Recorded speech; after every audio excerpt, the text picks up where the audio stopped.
Degree نہیں ہنر دیجیے۔ ناظرین، یہ ایک ایسا جملہ ہے کہ جس نے انسانی تاریخ کی کایا ہی پلٹ کر رکھ دی۔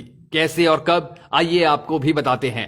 Toyota, Datsun, Hino, Honda, Suzuki, Kawasaki, Lexus, Mazda, Mitsubishi, Nissan, Isuzu اور یاماہا، یہ تمام برانڈز جاپان کی ہیں، جبکہ شیورلیٹ، ہونڈائی اور ڈائیوو جنوبی کوریا بناتا ہے۔ آپ اندازہ کریں اس کے بعد دنیا میں آٹو موبائلز رہ ہی کیا جاتی ہیں۔ آئی ٹی اور الیکٹرانکس مارکیٹ کا یہ حال ہے کہ سونی سے لے کر کینن کیمرے تک سب کچھ جاپان کے پاس سے آتا ہے۔ ایل جی اور سامسنگ جنوبی کوریا سپلائی کرتا ہے۔ 2014 میں سامسنگ کا ریونیو $350 بلین تھا۔ ایسر لیپ ٹاپ تائیوان بنا کر بھیجتا ہے، جبکہ ویتنام جیسا ملک بھی ویتنام ہیلی کاپٹرز کارپوریشن کے نام سے اپنے ہیلی کاپٹرز اور جہاز بنا رہا ہے۔ محض ہوا، دھوپ اور پانی رکھنے والا سنگاپور ساری دنیا کی آنکھوں کو خیرہ کر رہا ہے، اور کیلیفورنیا میں تعمیر ہونے والا ہسپتال بھی چین سے اپنے آلات منگوا رہا ہے۔ خدا کو یاد کرنے کے لیے تسبیح اور جائے نماز تک ہم خدا کو نہ ماننے والوں سے خریدنے پر مجبور ہیں۔ دنیا کے تعلیمی نظاموں میں پہلے نمبر پر فن لینڈ، جبکہ دوسرے نمبر پر جاپان اور تیسرے نمبر پر جنوبی کوریا ہے۔ انہوں نے اپنی نئی نسل کو ڈگریوں کے پیچھے بھگانے کے بجائے انہیں ٹیکنیکل کرنا شروع کر دیا ہے۔ آپ کو سب سے زیادہ ایلیمنٹری سکولز انہی تمام ممالک میں نظر آئیں گے۔ وہ اپنے بچوں کا وقت کلاس رومز میں بورڈز کے سامنے ضائع کرنے کے بجائے حقائق کی دنیا میں لے جاتے ہیں۔ ایک بہت بڑا ووکیشنل انسٹیٹیوٹ اس وقت سنگاپور میں واقع ہے، اور وہاں بچوں کا صرف 20% وقت کلاس میں گزرتا ہے۔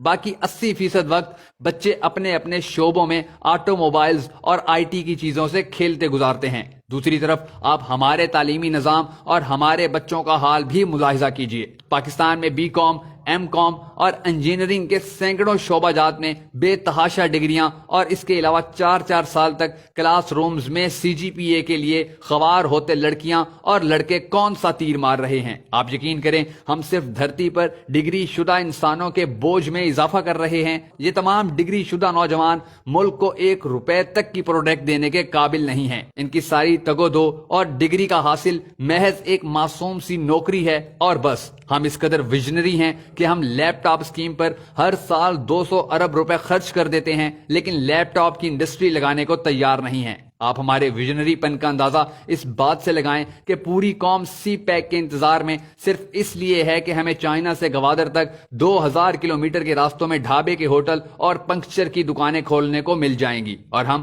ٹول ٹیکس لے کر بل گیٹس بن جائیں گے۔ اوپر سے لے کر نیچے تک کوئی بھی ٹیکنالوجی ٹرانسفر کروانے میں دلچسپی نہیں رکھتا۔ آپ فلپائن کی مثال لے لیں۔ فلپائن نے پورے ملک میں ہوٹل مینجمنٹ اینڈ ہاسپٹیلٹی کے شعبے کو ترقی دی ہے، اپنے نوجوانوں کو ڈپلوما کورسز کروائے، اور دنیا میں سب سے زیادہ ڈیمانڈ فلپائن کے سیلز مینز اور فیمیل ویٹرز کی ہے۔ حتیٰ کہ ہمارا دشمن بھارت تک ان تمام شعبوں میں بہت آگے جا چکا ہے۔ آئی ٹی انڈسٹری میں سب سے زیادہ نوجوان ساری دنیا میں بھارت سے جاتے ہیں، جبکہ آپ کو دنیا کے تقریباً ہر ملک میں بڑی تعداد میں بھارتی لڑکے اور لڑکیاں سیلز مینز، ویٹرز اور اسی طرح کے دوسرے شعبوں میں کام کرتے نظر آتے ہیں۔ پروفیشنل ہونے کی وجہ سے ان کی تنخواہیں بھی پاکستانیوں کے مقابلے میں 10 گنا زیادہ ہوتی ہیں، اور دوسری طرف لے دے کر ایک مری ہی ہمارے لیے ناسور بن چکا ہے، جہاں کے لوگوں کو سیاحوں کی عزت تک کرنا نہیں آتی۔ چینی کہاوت ہے کہ اگر تم کسی کی مدد کرنا چاہتے ہو تو اس کو مچھلی دینے کے بجائے مچھلی پکڑنا سکھا دو۔